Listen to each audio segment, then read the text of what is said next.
कुछ ऐसे वर्ब्स हैं जिनके बाद हम लोग चाहें तो इन्फिनिटिव भी यूज़ कर सकते हैं, चाहें तो जेरंड भी यूज़ कर सकते हैं। कभी कभी अर्थ बदल जाता है और कभी कभी अर्थ नहीं बदलता है ना। तो आज उसी लिस्ट में से हर एक वर्ब को हम लोग डिटेल से पढ़ने जा रहे हैं, ठीक है। तो चलिए शुरुआत कर देते हैं फटाफट।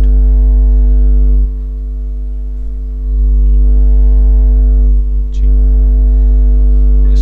Good morning. Good morning.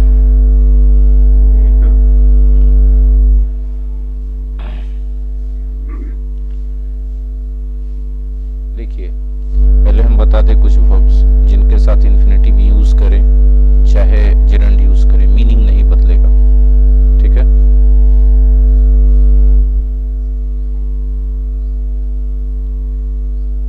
Verbs taking infinitive और gerund without the change of meaning.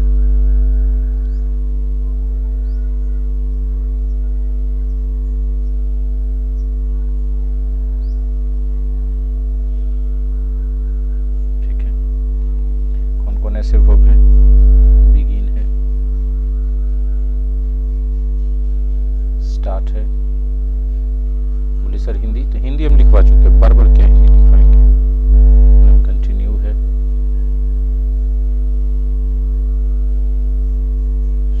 Seize है,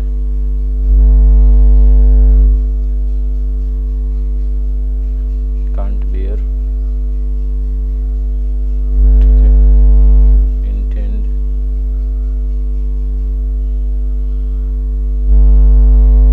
एडवाइस,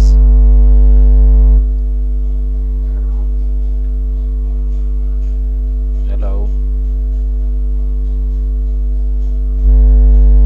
permit,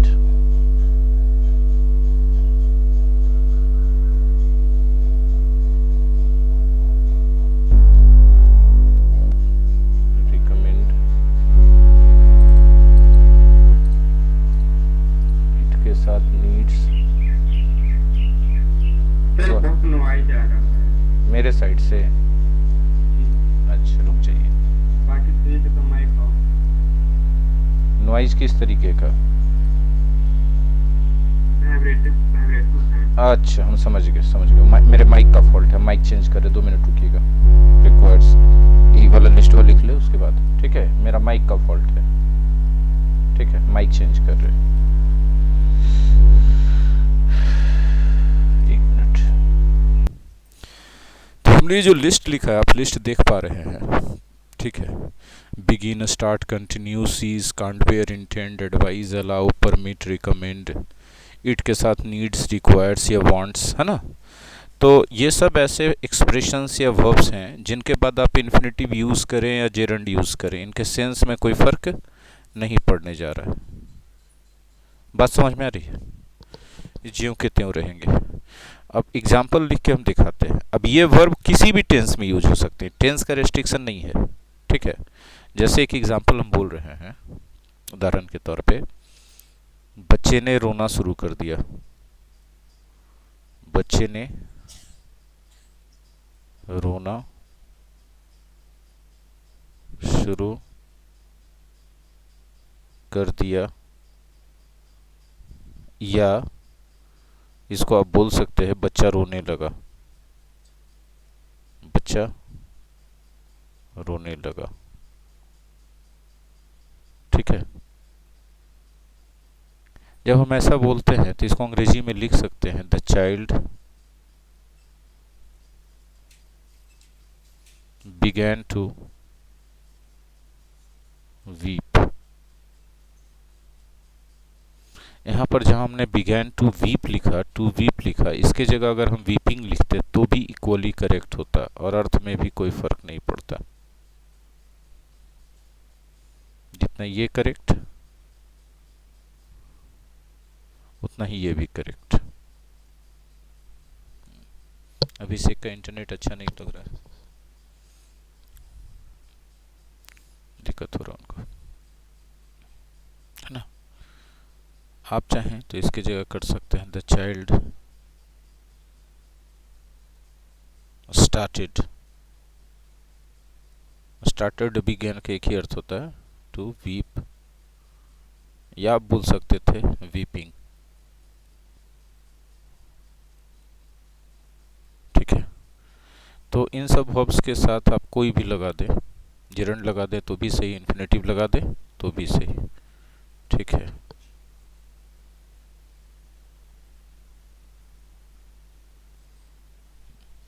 जैसे देखिए कंटिन्यू के लिए एक उदाहरण देते हैं। ठीक है, वे लोग बकवास करते रहे, बकवास करते रहे, है ना। तो दे कंटिन्यूड, कोई भी टेंस में आप ले सकते हैं, टू टॉक नॉनसेंस। ठीक है, या आप बोल सकते हैं दे कंटिन्यूड टॉकिंग नॉनसेंस। ठीक है, कंटिन्यू के बाद 2+B1 लाएं तो भी सही है, जिरंड ले आए तो भी सही, अर्थ एकदम बराबर है, कोई दिक्कत नहीं है। सीज का एग्जाम्पल देखिए, बोले सबका बताइएगा सर, आप चाहेंगे तो हम सबका बताएंगे। ठीक है, Yes, sir. पाकिस्तान ने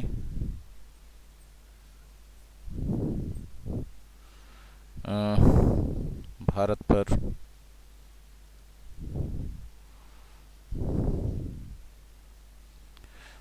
हमला करना बंद कर दिया।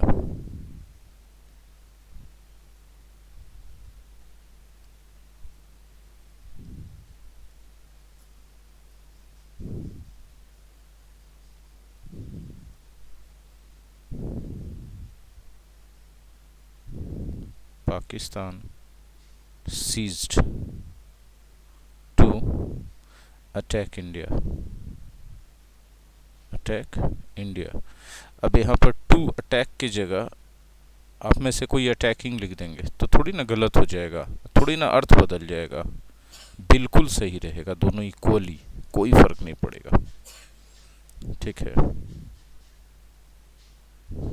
अगला पॉइंट, सीज के बाद कांट बियर था। ठीक है, एग्जाम्पल, मैं अपने बेटे से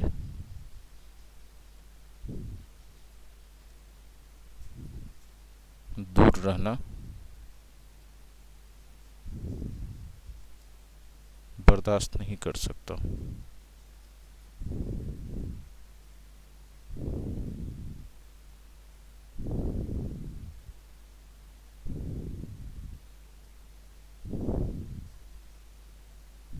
ठीक है, नहीं कर सकता था तो कांट की जगह कुडंट हो जाता, तो I can't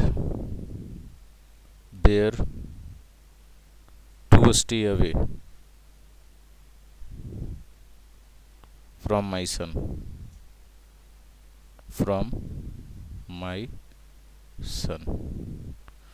to stay away की जगह आप लिख सकते हैं स्टेइंग अवे। आप लोगों को समझ में आ रही है बातें, है ना, बोलना जी। फिर बियर के बाद, कांट बियर के बाद इंटेंड है, एडवाइज है, अलाउ है। चलिए आगे देख लेते हैं इन सबको, इंटेंड, एडवाइज, अलाउ, है ना।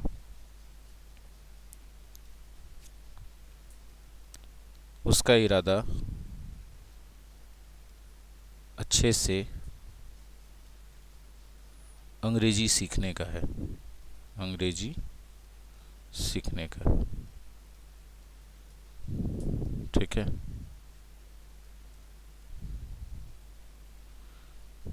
he intends to learn English well। जहाँ आपने टू लर्न लगाया वहाँ आप लर्निंग भी लगा सकते हैं। हाँ, इसको बहुत सारे टीचर बोल देंगे लर्निंग गलत है, क्योंकि जनरली इंडियन किताबों में लिखा रहता है खाली टू लर्न का उपयोग कीजिए। ठीक है, लेकिन इक्वली करेक्ट है, कहीं नंबर नहीं कटेगा आपका। जो लोग नहीं जानते नहीं जानते उनको जानने की ज़रूरत है, खाली हम इतने कहेंगे, बाकी गलत कहीं नहीं। अच्छा देखिए, एडवाइस है, ठीक है। एडवाइस में कब टू इन्फिनेटिव यूज होगा, कब जेरंड यूज होगा, इसमें थोड़ा सा फर्क पड़ जाएगा। देखिएगा, उदाहरण से हम समझाते हैं। मैंने उसे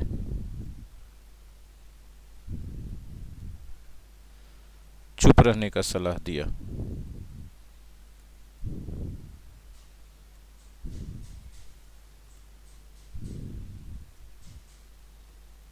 सलाह दिया, ठीक है। I advised him to be silent, ठीक है। देखिए यहाँ पर एडवाइस के बाद समबडी आया है, और उसके बाद तब आप 2+v1 ला सकते हैं।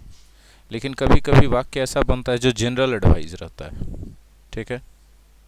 वहाँ पर आप किसी पर्टिकुलर को एडवाइस नहीं दे रहे होते, किसी समबडी को नहीं दे रहे होते, जनरल सलाह दे रहे होते हो कैसा होना चाहिए, ठीक है। वहाँ पर जेरंड यूज होगा। देखिएगा उदाहरण, एग्जाम्पल।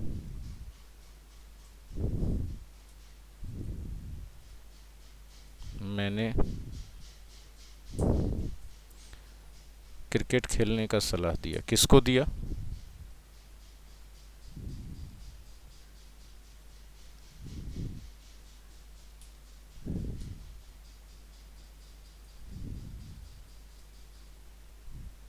मतलब वहाँ बात हो रहा था तो हम अपना प्रस्ताव रख दिए।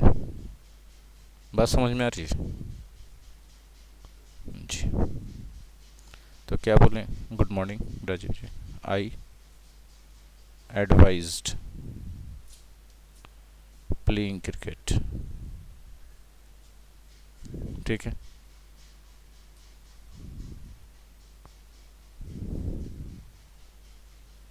देखिए जेरंड यूज हो गया, ठीक है ना। लोग यहाँ एडवाइस की जगह प्रपोज भी यूज कर देते हैं या सजेस्टेड भी यूज कर देते हैं। आई प्रपोज्ड या सजेस्टेड, ठीक है। बहरहाल चलिए आगे बढ़ते हैं।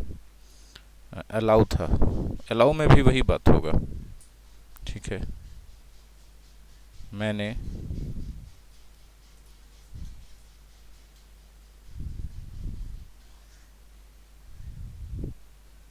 छात्रों को ईमानदारी से मेहनत करने की सलाह देता हूँ। छात्रों को, और सलाह नहीं, अलाउ वाला था ना। हाँ, छात्रों को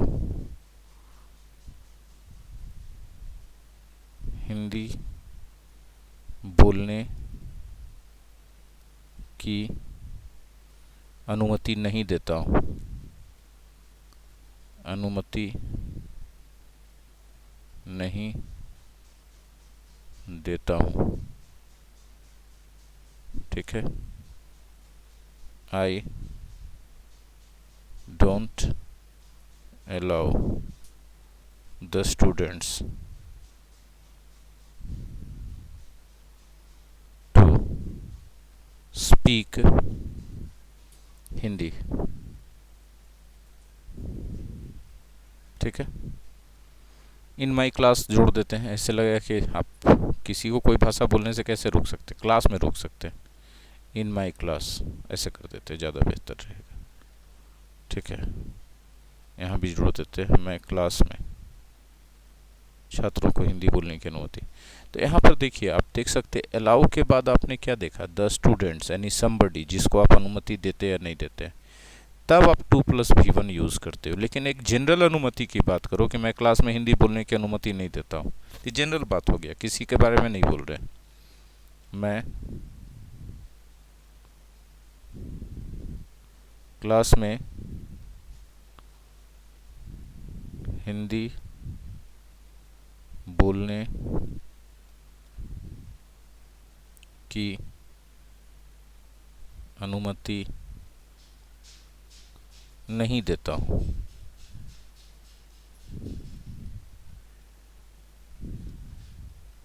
ठीक है, ये जनरल बात हो गया, इसमें somebody नहीं आया, तब आप जेरंड यूज करेंगे।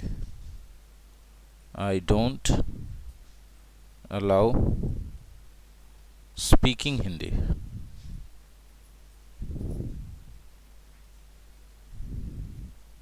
In the class. मेरा बात समझ में आ रहा है आप लोग को? देखिए, अलाउ के बाद इसमें कहाँ आया जेरंड? जेरंड नहीं ना आया, सीधे सॉरी समबडी नहीं ना आया, इसलिए जेरंड आ गया। समबडी आता तो क्या आ जाता है? इन्फिनिटिव, है ना। ये जो तीर भाला बर्छी कमान हम लगाते हैं, इसका यही काम है। अब तक तो आपको समझ में आ गया होगा कि नहीं? अभी भी समझ में आया? वाह वाह क्या बात है, वाह वाह वाह क्या बात है, वाह वाह क्या बात है।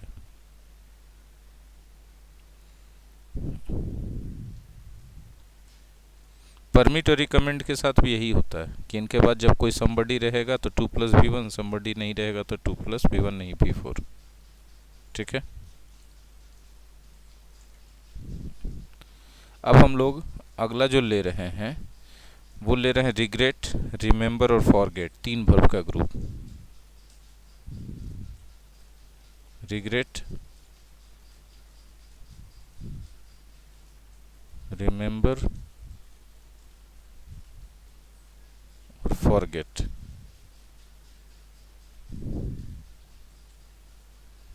तीन वर्ब का ये ग्रुप है।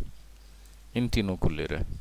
आप तो जानते हैं रिग्रेट का मतलब खेद होना, रिमेंबर का मतलब याद करना या याद होना भी बोल सकते हैं, और फॉरगेट का मतलब, जी सर बिल्कुल सही। तो हम लोग पहले किसका उदाहरण ले ले? रिग्रेट का ले लेते हैं, इन्फिनिटिव के साथ भी या जेरंड के साथ भी, ना। 2 सेंटेंस लिखते हैं। आई रिग्रेट डिस्टर्बिंग, ना,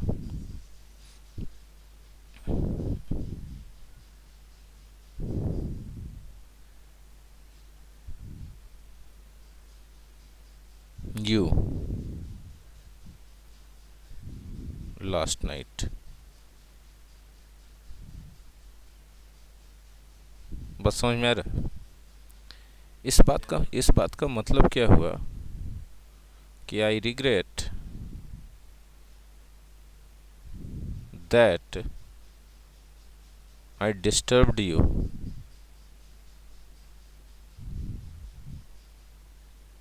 लास्ट नाइट।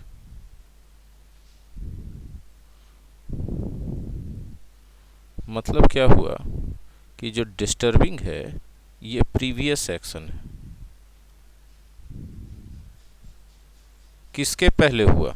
रिग्रेट करने के पहले। मतलब हम आपको डिस्टर्ब कर दिए हैं और इसका रिग्रेट अब हमको हो रहा है, अब इसका खेद हो रहा है। बात समझ में आया?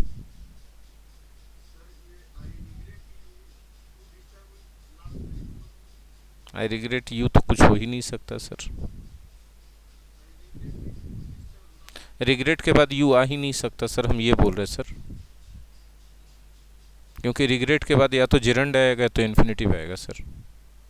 आप आई रिग्रेट यू बोलते हैं तो प्रोनाउन ना हो गया सर, यू।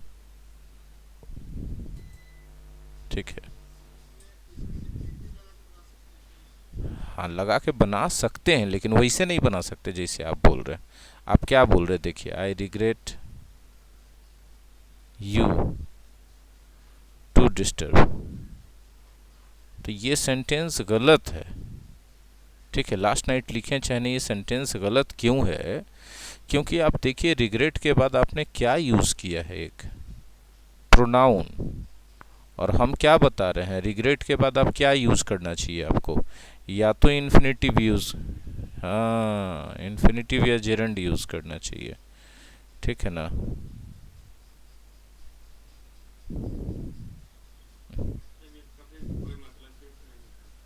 इसीलिए तो गलत है, इसका कोई मतलब ये नहीं कोई मतलब निकलता है, बिल्कुल। हाँ, आप इसके जगह यदि ऐसे लिखते हैं I regret to disturb you, तब सही हो जाएगा। आई रिग्रेट टू, हाँ ये सही हो गया, ठीक है। लेकिन इसका मतलब क्या निकला, ये सेंटेंस सही है।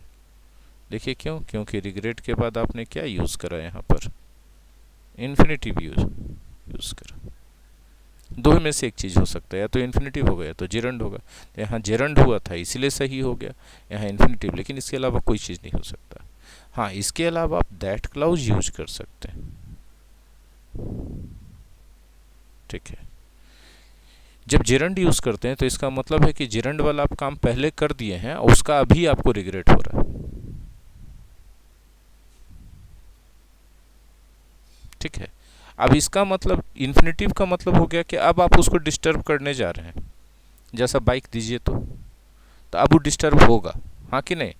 लॉकडाउन है, आप बाइक लेके जाइएगा, झूठ मूठ में पुलिस वुलिस पकड़ लेगा, लॉकडाउन में बाइक लेके निकलिएगा तो छुड़ावे में पैसा लग जाएगा, फिर बेचारा झूठ मूठ में, समझिए। तो अब जो है आप कुछ करने ऐसा जा रहे हैं जिससे उसको डिस्टरबेंस होगा, उसके लिए आप पहले खेद है आपको।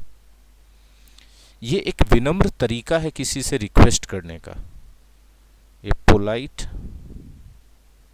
And humble way to make a request.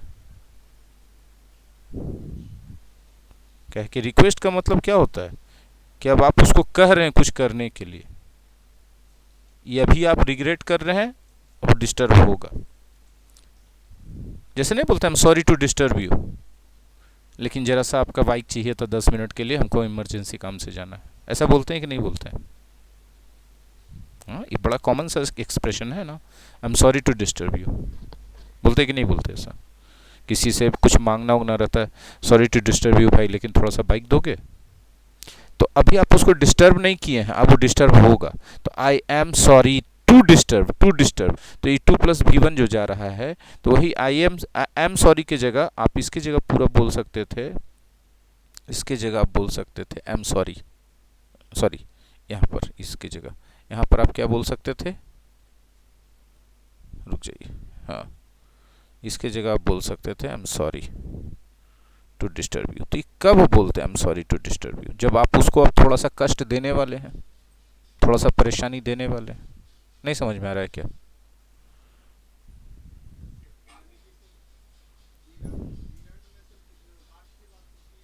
नहीं, प्रीवियस एक्शन की बात होती है, प्रीवियस एक्शन की बात होती है, पास्ट की बात नहीं होती है।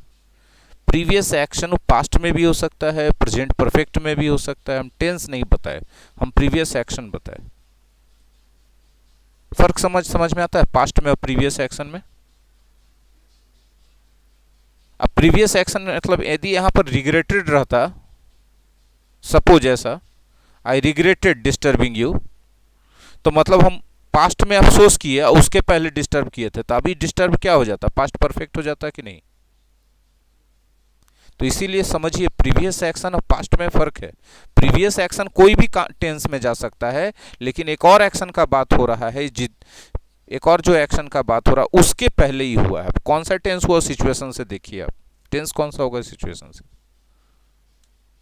ये सब बारीकियां यदि जो नहीं पकड़ते हैं, जैसे कुछ लड़के स्पोकन, कुछ लर्नर्स ऐसे हैं जो स्पोकन सीख रहे हैं हमसे, ठीक है, तो वो कहते हैं कि कैसे आप इतना बोल देते हैं, कैसे आप इतना कर लेते हैं। हम बोले ये बारीकियां आपको ग्रामर में मिलती हैं, आप जाके ग्रामर एकदम थॉरली पढ़िए, तब आपको समझ में आ जाएगा कि बिफोर और 2+V1 में सेंटेंस सही है गलत क्यों हो जा रहा है। क्योंकि आप तो खाली हिंदी देख रहे हैं ना, तो हिंदी तो सेम लग रहा है सबको ना, बात समझ में आ रही है। लेकिन इंग्लिश जो है, इंग्लिश ग्रामर के हिसाब से चलता है, ग्रामर हर एक छोटा वर्ड में चेंज के कारण पूरे सेंस में चेंज करवा देता है। नहीं पढ़ने पर खाली हिंदी पता चलता है, ग्रामर नहीं पढ़ने पर खाली हिंदी पता चलता है, और खाली उस हिंदी की वजह से परफेक्ट हम लोगों को मिल नहीं पाता जो मिलना चाहिए। नहीं बुझते हैं ना? वाह वाह वाह, क्या बात है। बाकी तो आप लोग समझदार। अरे वाह, जियो मेरे लाल। थोड़ा आज बोरिंग नहीं लग रहा क्लास? आज ठीक लग रहा है कल वाला बोरिंग था ना। हाँ,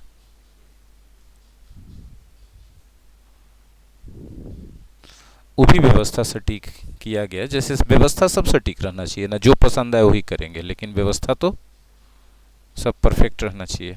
तो उसमें भी वीडियो क्लियर है, अब उसमें भी कोई वीडियो के में कोई डिस्टरबेंस नहीं है, आपका इंटरनेट जैसा रहे।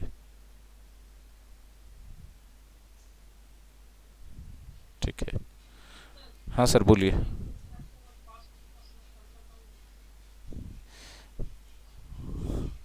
बुड़बक। अच्छा फिर से बताते बता देते।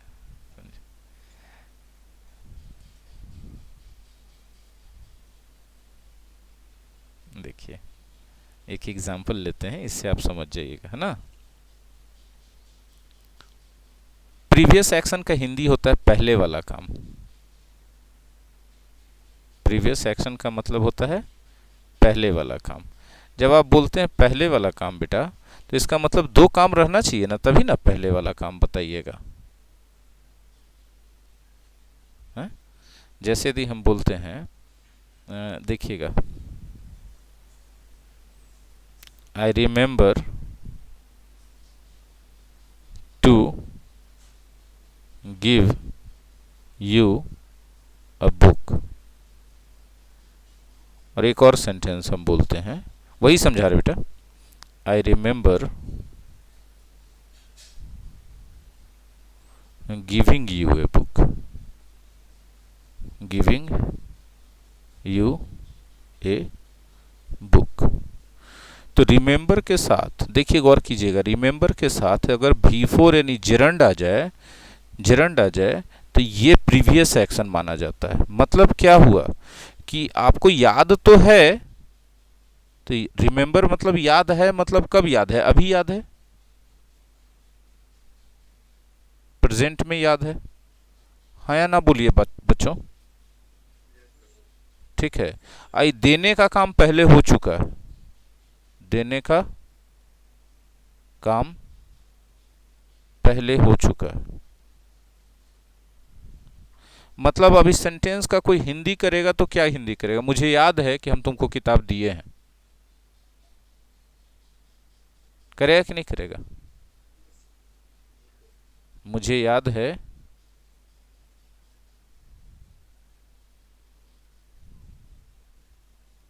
कि मैंने तुम्हें एक किताब दिया है। ठीक है। अंग्रेजी में लिखेंगे तो क्या हो जाएगा? I remember that, I remember that I have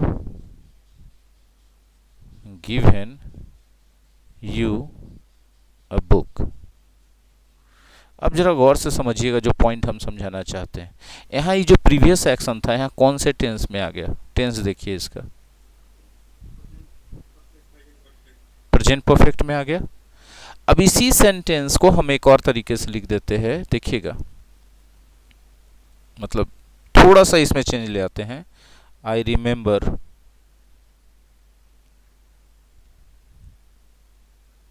giving you a book yesterday। बेटा गौर से समझो, यहां पर भी गिविंग कैसा एक्शन है? प्रीवियस एक्शन है ना। तो याद अभी है, लेकिन देने का काम तो पहले हो गया। अब पहले कब हो गया? yesterday यानी पास्ट टाइम में। अब इसको हम यदि अंग्रेजी में लिखेंगे तो क्या लिखेंगे? आई रिमेंबर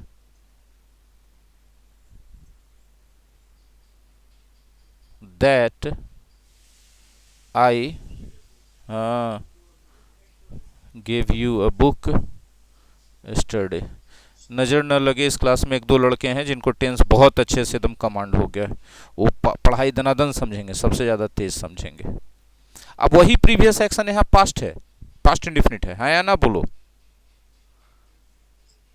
और यही प्रीवियस एक्शन यहाँ प्रेजेंट परफेक्ट है, खाली एक शब्द के चलते, पास्ट टाइम के चलते, हाँ ना बोलना।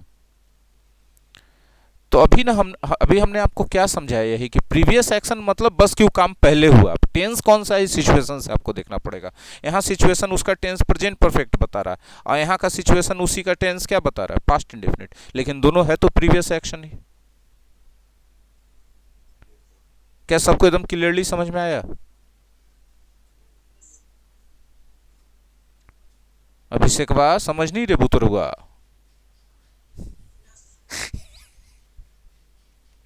अच्छा ऊपर वाला, अब इन्फिनिटी वाला तो बेचारा इग्नोरे हो गया इस सब के चक्कर में, इसको भी तो देखना होगा ना कि इसका क्या मतलब निकला।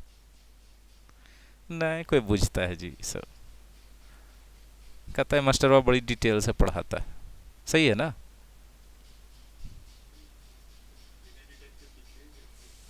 एग्जाम नहीं बेटा हल होगा क्वेश्चन में, क्वेश्चन में एग्जाम नहीं हल होगा, बोल रहे एग्जाम में क्वेश्चन नहीं हल होगा। सोल्व नहीं होगा क्वेश्चन, झक मार के आ जाइएगा। मुझे याद है कि मुझे तुम्हें किताब देना है। देना है मतलब अभी दिए हैं कि बाद में दीजिएगा।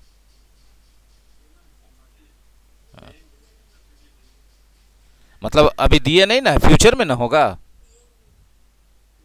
हाँ तो बस यही है, ये प्रीवियस एक्शन था और ये लेटर एक्शन है। कैसा एक्शन है? लेटर।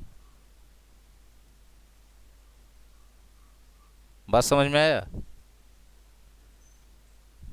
सब वर्ब के साथ ऐसा नहीं होगा, 3 वर्ब के साथ होगा। कौन कौन 3 के साथ होगा?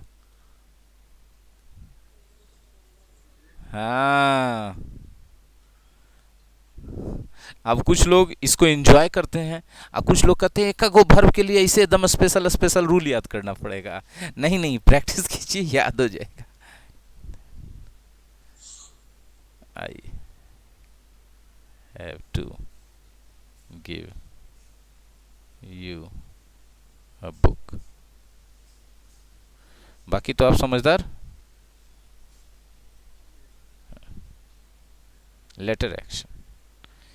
अब बताएं इतने छात्रों में से जिनको जिनको नहीं समझ में आया हो लेटर एक्शन प्रीवियस एक्शन, लेकिन इसका रेस्ट्रिक्शन है 3 ही वर्ब के साथ, रिग्रेट के साथ, रिमेंबर के साथ और फॉरगेट के साथ। सब जगह लगा कर किया वो अपना वो वाला सेंस मत बघार दीजिएगा, तो मामला जो है सो कि गड़बड़ा जाएगा। वहाँ हूँ हाँ कि नहीं?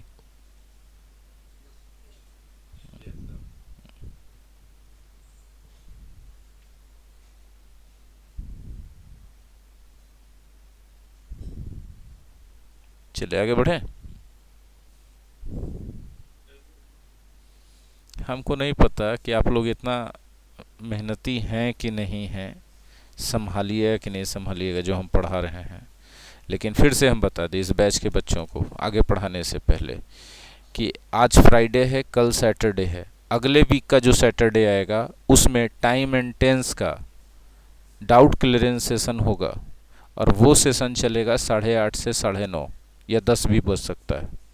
ठीक है, तो तब तक आप लोग जो है टाइम एंड टेंस का सारा क्वेश्चन बना लीजिए। बोले सर क्वेश्चन कहाँ दिया हुआ है?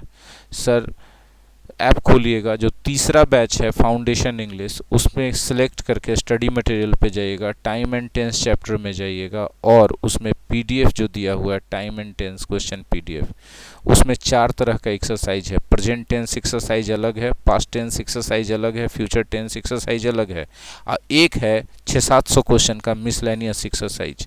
जो present tense, past tense, future tense separate जो एक्सरसाइजेज हैं, मेरी बात समझ पा रहे हैं आप लोग? जो सेपरेट एक्सरसाइजेज हैं उनमें भी 100-150 क्वेश्चन है एक गो में। ठीक है, हाँ।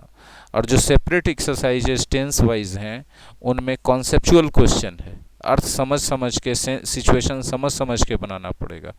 तो नहीं बना रहे हैं तो उनका फिर टाइम एंड टेंस का डाउट क्लियरेंस रह जाएगा, वो झांके मारते रहेंगे, फिर उनको टाइम लगेगा वहाँ तक पहुँचने में। इसीलिए बोले sir time and tense theory में दी दिक्कत होगा तो वही बैच के थर्ड जो बैच हम बता रहे हैं, ऐप खोलने पर जो थर्ड बैच है फाउंडेशन इंग्लिश का, ब्लू कलर का उस पर पोस्टर लगा होगा, उसके लाइव क्लासेस के पास्ट में जाइए और पास्ट में सारा क्लास रिकॉर्ड करके डाला हुआ है। ठीक है, वहाँ से देखिएगा जी, वहाँ से रेफरेंस लीजिए जी। बाकी तो आप लोग समझदार है ही है। आइए अब हम लोग पढ़ रहे हैं अग्री। अग्री का हिंदी क्या होता है बंधु? सहमत हो। सहमत होना का मतलब क्या होता है ये समझाओ। सहमत होना का मतलब क्या?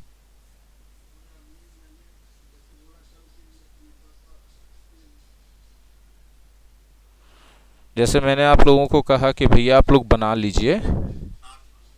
हाँ, मैंने आपको कहा कि क्वेश्चन सॉल्व कर लीजिए, डाउट क्लियरेंस देंगे, नहीं किए रहिएगा तो नुकसान होगा। हम अब तुरंत नहीं देने जा रहे हैं, मिलेगा दोबारा लेकिन टाइम लग जाएगा।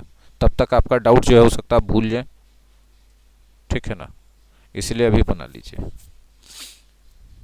ठीक है? तो आप बोले हाँ सर हम लोग ऐसा कर लेंगे, तो आप हमसे सहमत हो गए। हमने कहा कि जो चीज़ें हम पढ़ा रहे हैं डिटेल्ड हैं लेकिन एग्ज़ाम के लिए बहुत ज़रूरी हैं, आपको ध्यान देना चाहिए। तो आपने बोला हाँ सर हम देखें क्वेश्चन पेपर में ऐसा ऐसा क्वेश्चन रहता है, तो आप हमसे सहमत हो गए। मेरी बात समझ में आई? तो you are agree with me, सही कि गलत?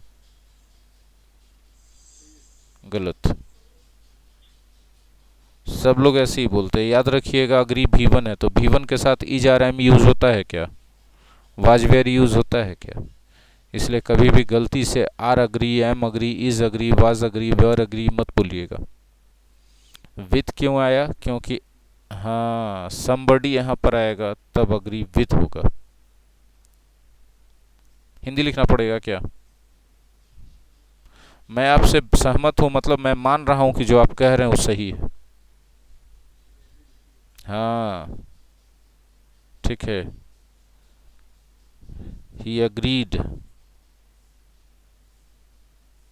To go there. अब देखिए यही हमने आपको कहा कि अग्री के बाद टू प्लस V1 इन्फिनेटिव, तो ये आ गया तो मतलब जो सब्जेक्ट है वो इस काम को करने के लिए तैयार है।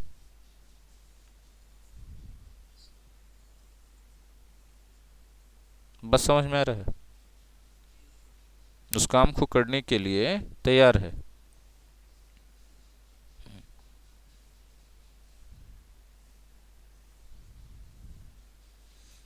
यहां पर जो अग्री है ना, गौर से समझिएगा, यहां पर जो अग्री है ये जो है refused.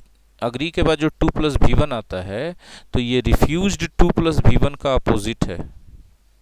Refuse two plus V1 का अपोजिट। बोले ऐसा कैसे सर? तो आप रिफ्यूज टू प्लस V1 तभी लिखते हैं जब कोई आदमी कहता है कि हम नए करेंगे। जैसे हमने कहा कि आप लोग सॉल्व कर लीजिए, आप में से एक दो छात्र ऐसा कर दें कि हम नहीं करेंगे, हमको जब टाइम मिलेगा तो करेंगे, तो they refused to do the exercises.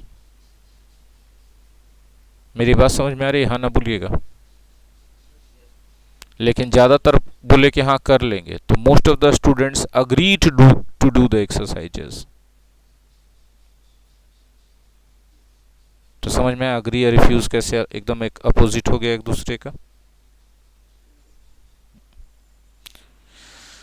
हाँ हाँ जी बोलिए।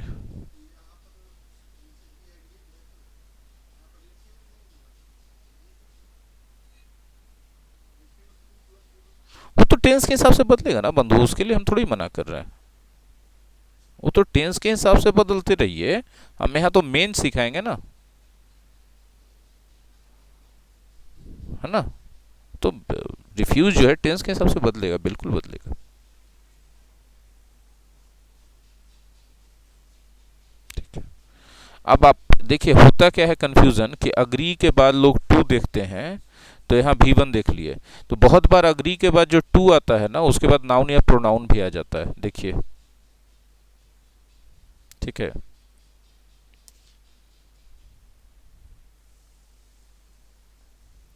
He agreed to the changes, to the changes। ठीक है। तो ई अग्री के बाद जो टू है ना, ये टू प्रीपोजिशन है। और ये नाउन है। यहाँ अग्री के बाद जो टू आया था वो इन्फिनेटिव का हिस्सा था सर, ये टू क्या था, इन्फिनेटिव का हिस्सा था। बोले क्या फ़र्क होता है सर इसमें? तो सर जब ये टू इन्फिनेटिव का हिस्सा है तो इसके बाद हमेशा टू प्लस भी वन ही आएगा, और टू जब प्रीपोजिशन है तो उसके बाद कोई नाउन आएगा, या फिर सर भी फोर आएगा। क्यों सर? तो प्रीपोजिशन के बाद तो भी फोर आता है ना सर।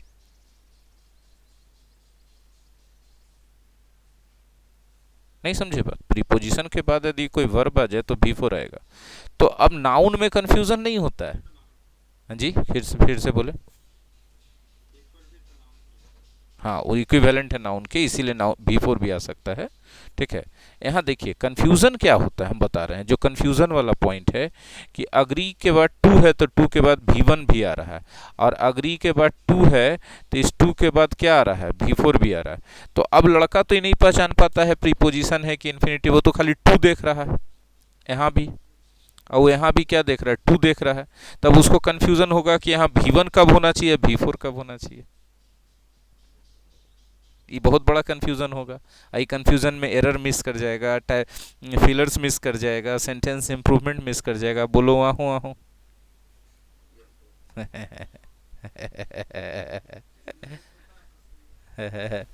हम बस खाली माँ सरस्वती की कृपा से आप लोग के अंदर मेहनत करने का जज्बा माँ डालते रहे एकदम लगातार।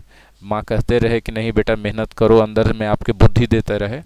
बाकी तो रगड़ के हम ले ही जाएंगे टू द पॉइंट एकदम क्वेश्चन पर। अब देखिए कैसे इसको क्लियर करेंगे, इसको समझिए। समस्या क्या था, समाधान अब लेंगे हम लोग, है ना।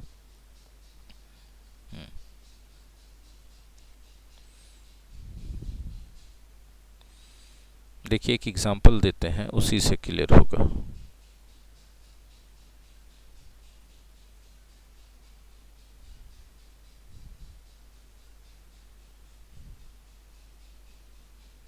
I asked my boss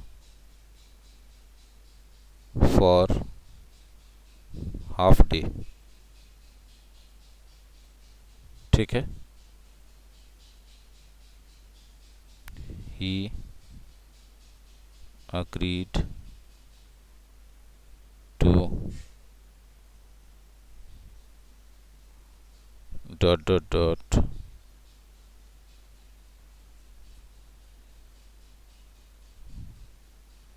at 2:30 PM। ठीक है, अब देखिए सिचुएशन बता रहा है कि आपने किसी से कोई चीज पूछा।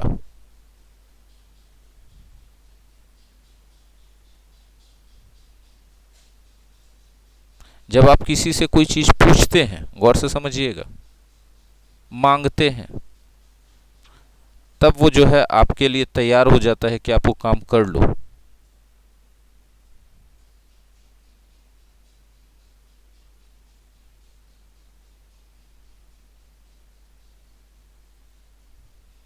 ठीक है, यहां पर भी फोर डाल देंगे।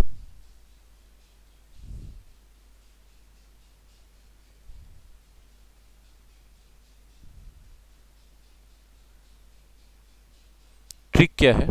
ट्रिक देखिए कि वाक्य से आपको ये पता चलना चाहिए कि टू प्लस भी वन वाला काम भी यही सब्जेक्ट कर रहा है, और अग्री करने का काम भी यही सब्जेक्ट कर रहा है। तब यहाँ टू प्लस भी वन होना चाहिए। ये भी फोर वाला काम कोई और सब्जेक्ट कर रहा है, और अग्री होने वाला काम ये सब्जेक्ट कर रहा है। यहाँ भी फोर होना चाहिए।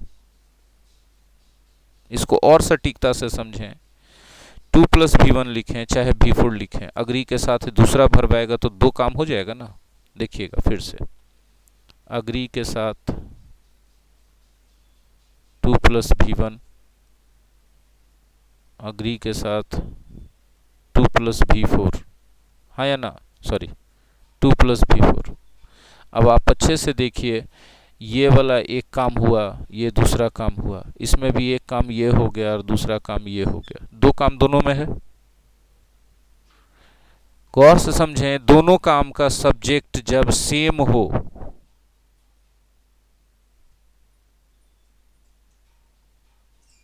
तब यहां टू प्लस भी वन चलेगा। ठीक है, और यहां लिखा हुआ वाला सब्जेक्ट सिर्फ जब अग्री के लिए सब्जेक्ट का काम करे तब यहाँ टू के बाद क्या चलेगा, V4। ये V4 वाला काम कोई और करेगा।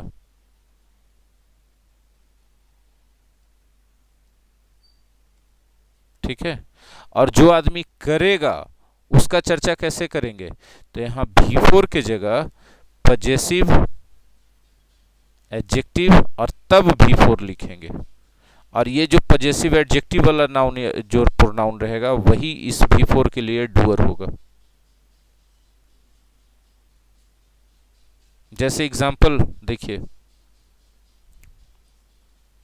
ही अग्रीड टू गो, वह जाने के लिए सहमत हो गया।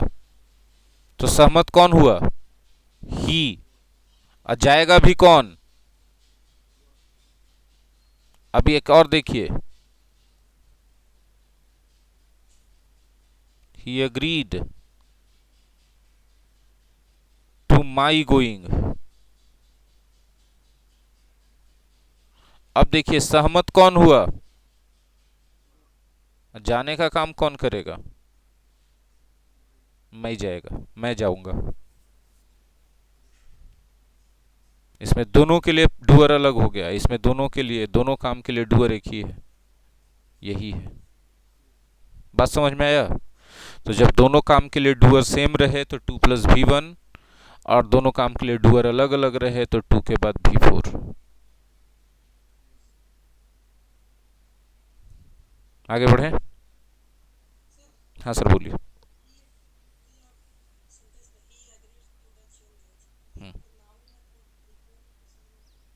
हाँ, इसलिए क्योंकि आप सुतल थे। हमने बोला ना कि जहाँ जहाँ नाउन आ रहा है अग्री टू के बाद वहाँ वहाँ हम चाहें तो सिचुएशन के हिसाब से V4 लगा सकते हैं। बोले कि नहीं बोले थे शुरू में, तब समझ। हाँ, क्योंकि तब सुमनदीप ने कहा सर V4 भी तो नाउन ही है। बोले हाँ, इसीलिए तो यूज हो जाता है। इतना सारा बात हुआ था। अभिषेक कुमार, मेरे लाल। हाँ बेटा, फिर से बोलिए। क्लियर हुआ अभी भी नहीं? हो गया ना, चलिए ठीक है। इतने से तो मतलब है। मीन वर्ब सिखाना चाहते हैं,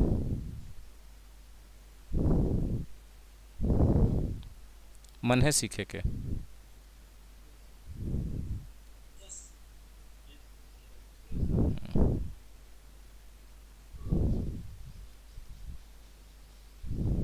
मेरा इरादा, हाँ, आपको ठेस पहुंचाने का नहीं था।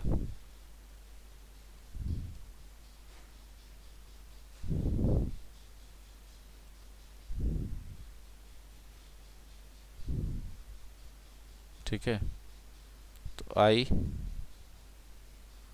Did not mean to hurt you. यहाँ मीन का मतलब हो रहा है इरादा होना, मतलब इंटेंड।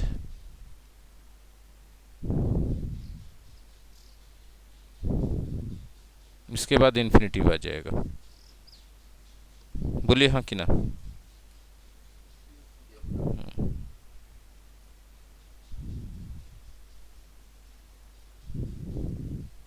एक और एग्जांपल देखिए,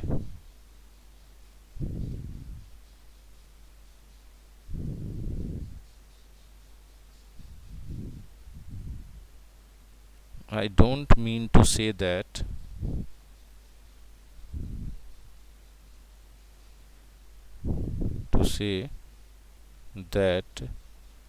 I have any problem। मेरा कहने का मतलब ये नहीं था कि हमको कोई समस्या है। मीन टू से ये फिक्स्ड है, कहने का मतलब।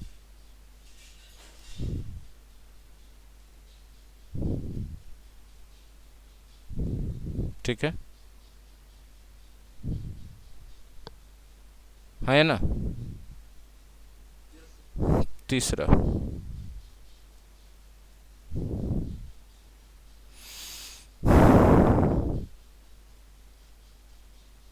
I have to go to Patna by the morning train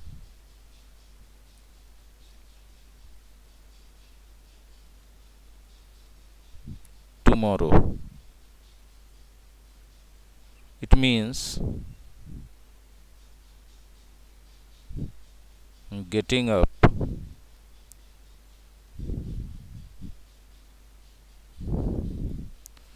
before 5 AM। यहाँ मीन्स का के बाद जिरंड आ गया, ठीक है।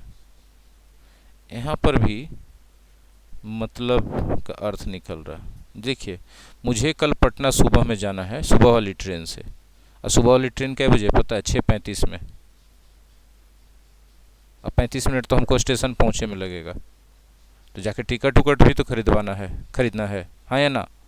तो कम से कम 6:10 तक या 6:15 तक हम स्टेशन पहुंच जाएंगे, तब ना टाइम पे हम ट्रेन पकड़ लेंगे, हाँ या ना बोलिएगा। तो 6:10 और 6:15 में हमको स्टेशन पहुंचना है, तो जाहिर सी बात है आधा घंटा तैयार होने में लगेगा, आधा घंटा स्टेशन पहुंचने में मेरे घर से लगता है। तो हमको कै बजे उठे पड़ेगा? 5 बजे। थोड़ा पहले उठ जाएंगे तो अच्छा रहेगा, हड़बड़ी नहीं होगा, हाँ या ना। तो अब देखिए, इतना सिचुएशन आप समझ गए, तब आप इस सेंटेंस को समझिएगा, नहीं तो नहीं समझ पाते, ठीक है। मुझे कल सुबह वाली ट्रेन से पटना जाना है, इसका मतलब है 5 बजे से पहले उठना। सुबह वाला ट्रेन से जाना है तो इसका मतलब है 5 बजे से पहले उठना। तो यहाँ पर जो मतलब आता है ना, इसके बाद जिरंड आ जाता है, और इसको अंग्रेजी में इन्वॉल्व सेंस आता है।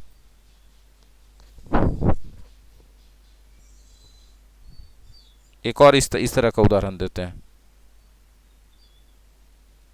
ऊपर वाला दोनों आसान था, ये दोनों आसान था। इसको समझना बहुत सारे स्टूडेंट के लिए चुनौती हो जाएगा। हो सकता है कि इसमें बहुत सारे स्टूडेंट इस सेंटेंस को समझ गए, ऐसा कोई दूसरा सिचुएशन वो खुद से नहीं सोच पाएंगे। इसीलिए हम दो तीन को उदाहरण देंगे तो उनका दिमाग एक्टिव हो जाएगा, सोच पाएगा, ठीक है। You have been appointed। appointed मतलब समझते हैं, नियुक्ति होना। सब तो एकदम गदगद हो ही गए होंगे ये वर्ड सुनते के साथ। As a PRO. पीआरओ समझते हैं? Public relationship officer. क्या काम हो सकता है इसका, सोचिए तो। जी हाँ सर, जी हाँ सर। इट मीन्स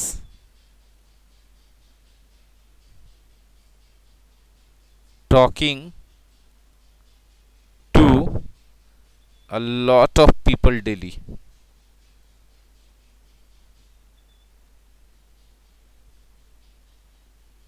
हाँ है ना। आपका नियुक्ति हुआ है किस रूप में? पीआरओ के रूप में। इसका मतलब है बहुत सारे लोगों से डेली बात करना, मतलब इस काम में शामिल है। आप पीआरओ हैं तो इसको आपको तो डेली लोगों से बात करना ही पड़ेगा, तभी तो पब्लिक रिलेशनशिप ऑफिसर आप हैं। तो पब्लिक के साथ रिलेशनशिप कैसे बनाइएगा बिना बात के लिए?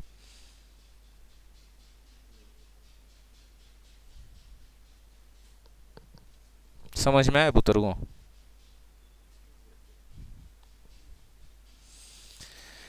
तो बुतरुओं का आपको क्या लगता है, यही सब जगह पर न मिस करते होंगे जहां कहीं पर कुछ लिखा रहता हो, कहीं कुछ नहीं समझ में आता होगा सेंटेंस? बोली बुतरुओं।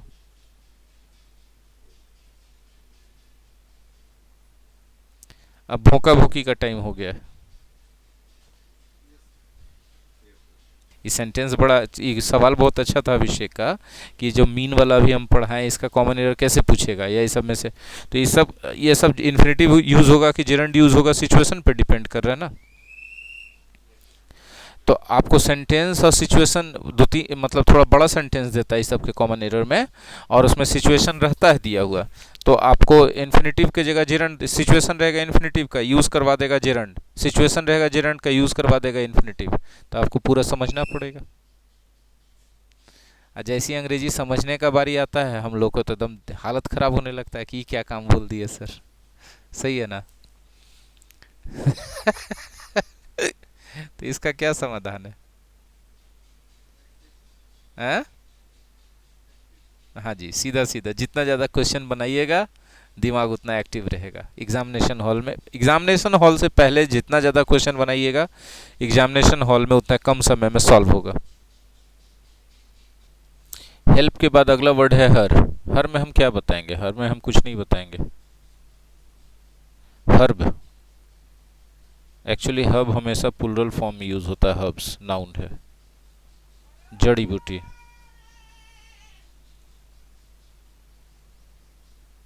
जड़ी बूटी, ठीक है। हियर, यहाँ। हीरो नायक, हीरोइन नायिका।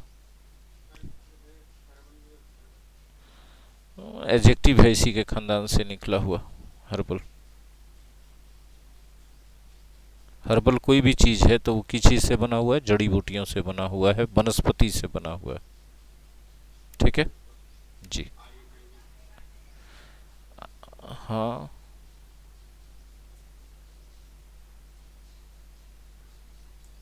ठीक है। हर्ष, हर्ष हे, हिडन, हिडन माने छिपा हुआ। कुछ है नहीं इसमें, जहाँ है हम बताएंगे वहीं पे, माथापच्ची नहीं करेंगे। देखिए हाइड, हाइड को देखिए। हाइड वर्ब है बच्चों, इरेगुलर वर्ब है और ट्रांजिटिव है। ठीक है, छिपना भी होता है और छिपाना भी होता है। ठीक है। ही hid the money somewhere, उसने कहीं पैसे छिपा दिए। ठीक है। हिड, हाइड का V2 हिड होता है और V3 हिडन होता है। हिडन, हिडन एडजेक्टिव के रूप में यूज किया जाता है अन्य बहुत सारे। छिपा हुआ,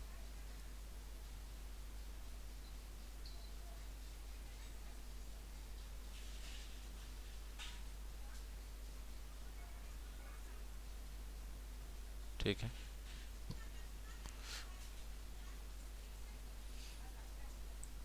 हाई, ऊंचा। हिल, पहाड़ी। Him, himself, hip hop, hip hop. देखिए हायर, हिप हॉप मतलब एक प्रकार का डांस है। हायर नाउन भी है, वर्ब भी है। हाँ, गौर से समझिएगा। हायर का मतलब होता है भाड़े पर लेना। हायर भाड़ा या किराया, बता रहे हैं जरा सा पहले। भाड़े या किराया पर लेना।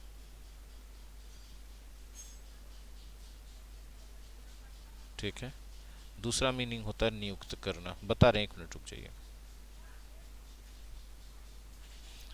फेयर मने भी भाड़ा या किराया होता है, लेकिन ये भाड़ा या किराया किसी वाहन का होता है। ठीक है जी, नियुक्त करना। ठीक है। एग्जाम्पल्स के रूप में लिखिए। ही हायर्ड ए बोट,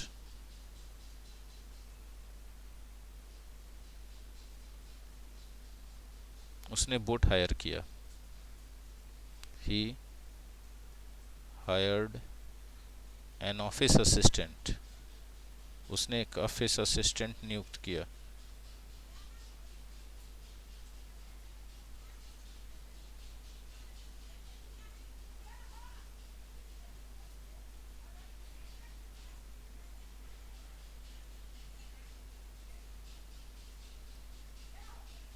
ठीक है। हायर समझ में आया? यहाँ फ्रेज के रूप में इसका एक हम बताना चाहेंगे, ऑन हायर। ऑन हायर मतलब किराए पर। फॉर हायर भी होता है।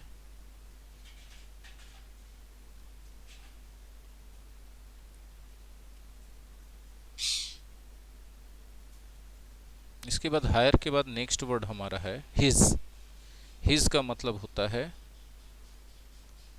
उसका, इसके बाद अगला वर्ड हम बताएंगे, बहुत अच्छा, दो वर्ड का जोड़ा एक साथ, हिस्टोरिक और हिस्टोरिकल।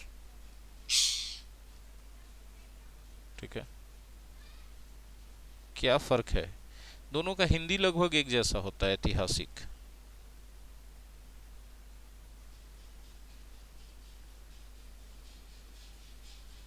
ठीक है, कहाँ यूज किया जाता है? हिस्टोरिकल का मतलब हो गया related to history,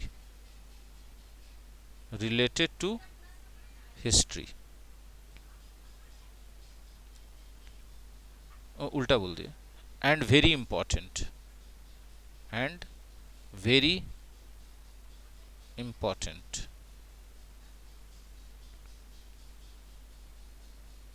because of its past glory. बात समझ में है? और इसका मतलब रिलेटेड टू हिस्ट्री ओनली। ठीक है, बस इतना माइनर सा डिफरेंस है। अब जहां ताजमहल की हम बात करें तो Taj Mahal, the Taj Mahal is a historical building की हिस्टोरिक बिल्डिंग?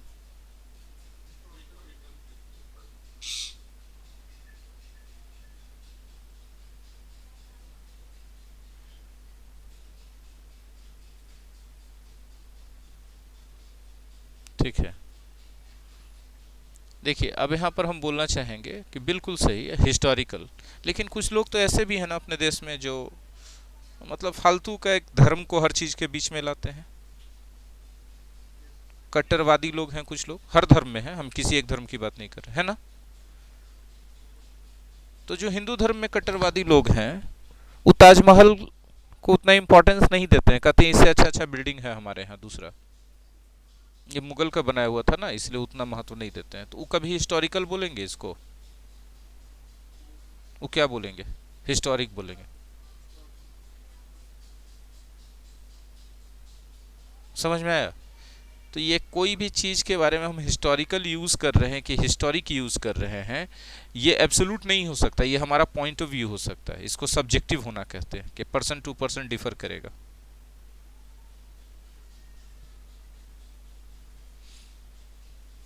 हिट, उसके बाद हिस्ट्री है, हिस्ट्री का मतलब होता है इतिहास, सब जानते हैं, उसमें हम कुछ नहीं बताएंगे। हिट बताएंगे, हिट नाउन भी है, वर्ब भी है, एडजेक्टिव भी है ना। हिट जब नाउन है तो प्रहार, चोट, strong hit, aggressive hit. Hit मतलब मारना, और हिट मतलब सफल। हाँ, सफल। फिल्में हिट होती है ना, फिल्में हिट होती है ना। हाँ, काला हिट लाल हिट। हाँ, तो काला चोट और लाल चोट।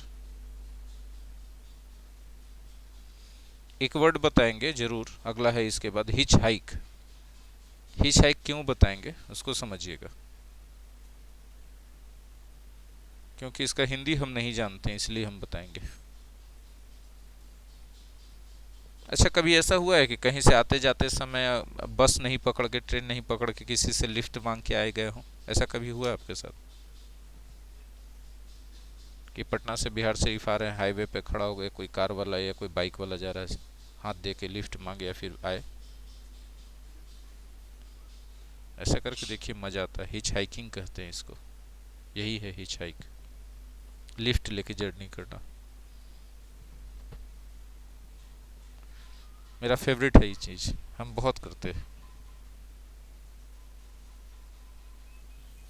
बहुत बार तो ऐसा हुआ कि हम कार से पटना गए हैं, कभी कभी हमको गाड़ी लगता है, ठीक है, तो मेरा ड्राइवर कार लेके पीछे पीछे हाईवे पे चल रहा है, हम पैदल चल रहे हैं कि कोई बाइक वाला से लिफ्ट लेंगे, कहे तो भाई हमको वॉमिटिंग हो रहा है, कार में अच्छा नहीं फील कर रहे हैं हम। ठीक है, बाइक वाले को रुकवाए तो क्या बात है, बोले जहाँ तक जाइएगा पहुँचा दीजिए। तो क्यों? बोले मेरा कार है लेकिन हमको वॉमिटिंग होता है। तो साला देख रहा है कार पीछे पैदल, ये आदमी पैदल चल रहा है, कार पीछे ड्राइवर लेके चल रहा है। या कभी किसी दोस्त के साथ गए, उनका कार है तो कार पे जा रहे हैं, हम बीच रास्ता में रुकवा दिए हाईवे पे जाके, क्या हुआ सर? बोले नहीं नहीं, आप कार से बढ़िए, हम बाइक से लिफ्ट लेंगे। तो के लिफ्टवा देगा?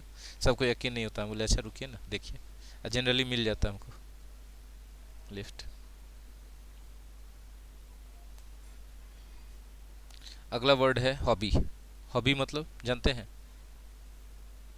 क्या? बोलिए। हाँ, शौक।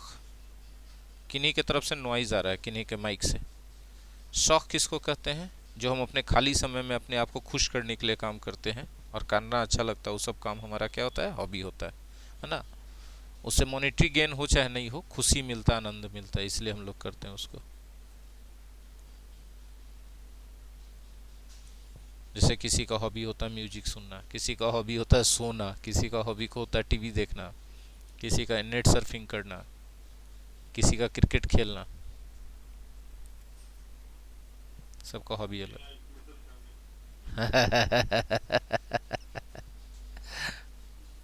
Very good. अच्छा, नेक्स्ट है हॉकी। हॉकी खेल का नाम है। इसके बाद अगला वर्ड जो हम बताना चाहते हैं, वो बताना चाहते हैं होल्ड। पता नहीं आप सीखना चाहते हैं कि नहीं। जॉकी होता है वह व्यक्ति जो घुड़सवारी के रेस में घोड़ा पर बैठता है।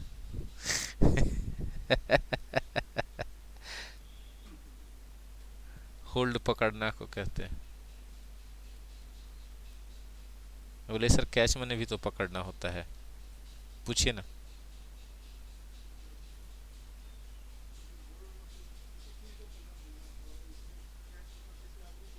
नहीं, गलत बात। ये सब कौन बोलता है?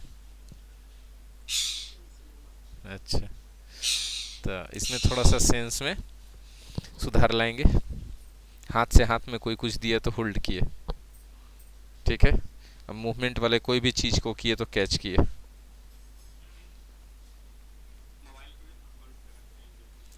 हाँ, उसको छोड़िए ना, वो तो बाद में बात करेंगे।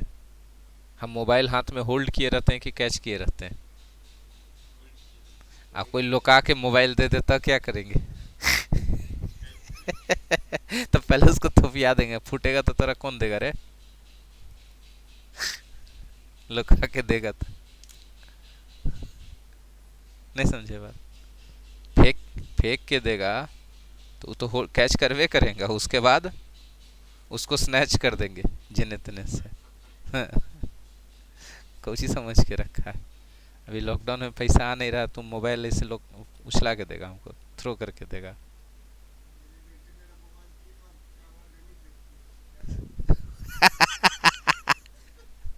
मेरे बात का चैलेंज हो गया कि आप सिर्फ कैच ही कर सकते हैं, उसके आगे कुछ नहीं। चलिए।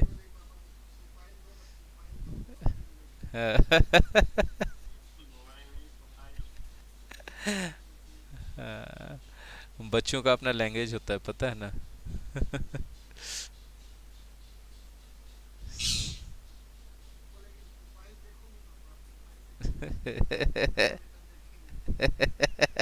पापा को मम्मी बना रही है। Hold held held, catch caught caught, है ना। होल्ड जो है नाउन के रूप में भी यूज किया जाता है, ठीक है। टेक होल्ड ऑफ समथिंग, इस फ्रेज में देखिए। टेक होल्ड ऑफ समथिंग मतलब कोई चीज पर कब्जा जमा लेना, उसको अपने नियंत्रण में ले लेना, ठीक है। जी फिर से। हिंड्रेंस, बाधा, रुकावट। अरे यस सर का मतलब कुछ पहले से जानते रहते तो फिर क्या लोग पूछते। अच्छा, होल्ड अप, स्ट्रक, फंस जाना।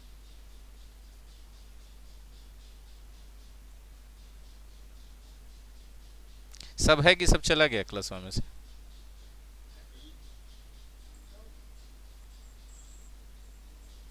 Phrasal verb. होल्ड अप मतलब फंस जाना, भीड़ में फंस जाते हैं, ट्रैफिक व्रैफिक में मूवमेंट रुक जाना, होल्ड अप, ठीक है। He was held up in the heavy traffic for over 2 hours, 2 घंटा से ज़्यादा फंसा रह गया ट्रैफिक में, हैवी ट्रैफिक में, ठीक है। एक वाव हम बताते हैं, आज हो जाए आज। HOLE और WHOLE, दोनों के बीच वर्सेस करा देते हैं। ये नाउन है, छेद। ये एडजेक्टिव या डिटरमाइनर्स है, पूरा। The whole town, the whole of Bihar Sharif, adjective में पढ़ाए होंगे, जरूर पढ़ाए। हॉलीडे, छुट्टी का दिन। होम मने घर, होम पेज मने कोई भी वेबसाइट का जो जी फिर से बोलिए। अच्छा, इसी से बना, होल से बना होलसम। होलसम का मतलब होता है कंप्लीट, संपूर्ण। जैसे milk is a wholesome food, दूध एक संपूर्ण आहार है। मतलब दूध पी लीजिएगा तो शरीर में हर चीज़ का कमी पूरा हो जाएगा, कुछ एक्स्ट्रा करने का ज़रूरत नहीं है। दिन भर खाली दूध पी के आप रह जाइए, पानी भी नहीं पीजिए। जल, खनिज लवण, विटामिन, सारा विटामिन है ना, बहुत तरह का खनिज लवण, प्रोटीन, वसा, कार्बोहाइड्रेट सब मिल जाता है उससे, इसलिए उसको होलसम फूड कहते हैं। बाकी तो आप लोग कंप्लीट फूड कहते हैं। बाकी तो आप लोग समझदार है ये। वाह वाह। हॉलीडे, छुट्टी का दिन। होम मने घर। होम पेज, किसी भी वेबसाइट का पहला पेज होता है खुलने पर, वही होम पेज कहलाता है। होमवर्क, गृह कार्य। ऑनेस्ट मतलब बेईमान, सही है ना जी? जी यस सर, जी सर, ठीक है। ऑनेस्टली, ईमानदारी से। हनी, शहद। हनीमून, ठीक है। ये राजीव जी खाली जानते होंगे, बाकी सब अभी बच्चा है, थोड़ा सा बड़ा हो जाओ, ठीक है। सॉरी।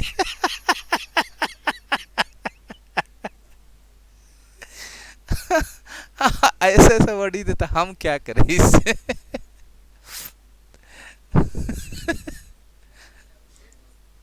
हाँ, सुजीत भी, सुजीत भी, सुजीत भी, सुजीत भी, सॉरी, सुजीत भी। अच्छा, उनको दुख लग गया होगा।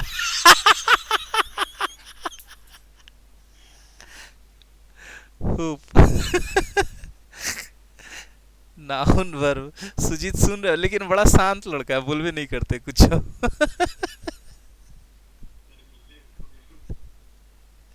शर्मा रहे होंगे ना, एकदम ब्लश कर रहे होंगे। हम किसी को भी छेड़छाड़ करते रहते हैं, उम्मीद करना। आज सुजीत जी हत्थे चढ़ गए, इतना दिन के क्लास में पहली बार ना सुजीत। ये आपके दोस्त जिम्मेवार है, हमने कुछ किया है। राजीव जी जिम्मेवार है। होप मतलब उम्मीद, और होप मतलब उम्मीद करना, दोनों होता है, ठीक है। एग्जाम्पल इसका एक करवा देते हैं ना, अच्छा रहेगा। We should not give up our hopes, हम लोगों को अपनी उम्मीदें नहीं छोड़नी चाहिए, राइट है ना। I hope that all of you will work hard, मुझे उम्मीद है कि आप सारे लोग मेहनत करेंगे, ठीक है। होप हमने बताया। होपफुल, होपफुल का मतलब क्या होता है? हाँ, आशावान। मतलब आशावान का मतलब हो गया कि उसके मन में आशा है, उम्मीद टूटा नहीं है। होपफुल एडजेक्टिव है, मतलब नाम से ही पता चल रहा है, full of hope. Full of hope है मतलब उसके मन में उम्मीद है ना। जैसे एग्जांपल देखिए, I am hopeful of your success, of your success, ठीक है। होपफुली इसी खानदान से निकला हुआ है। इसका मतलब क्या होता है? ये एडवर्ब है। हाँ, आशापूर्वक, उम्मीद पूर्वक, है ना। हाँ, he has been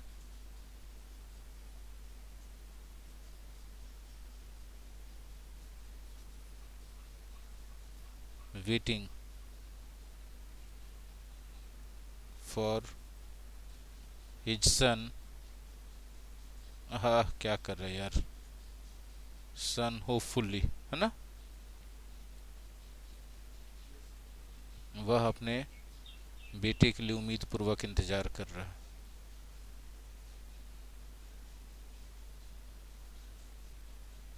hopefully clear हो चुका है। अब इस पेज में ख़त्म हो गया, आज यहीं पर छोड़ दीजिए, बाकी चीज़ें अब नेक्स्ट डे करेंगे, ठीक है, बाकी चीज़ें अब हम लोग नेक्स्ट डे करेंगे इसी में जी।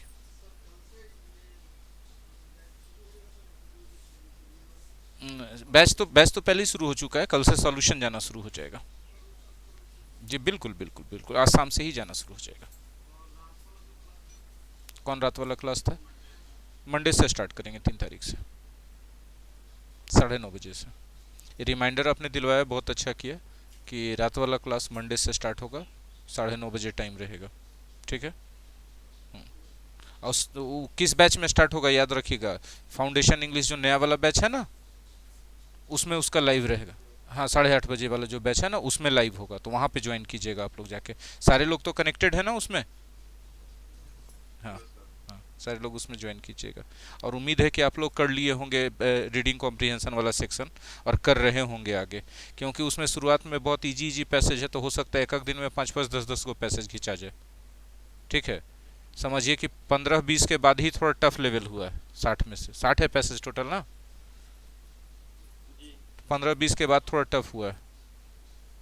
तो बोले शुरू में इजी वाला दिए क्या, हमको क्या पता कि कौन बच्चा कोर्स ज्वाइन करेगा तो किसका क्या लेवल रहेगा, तो हम तो नीचे से ही एकदम लेके जाएंगे ना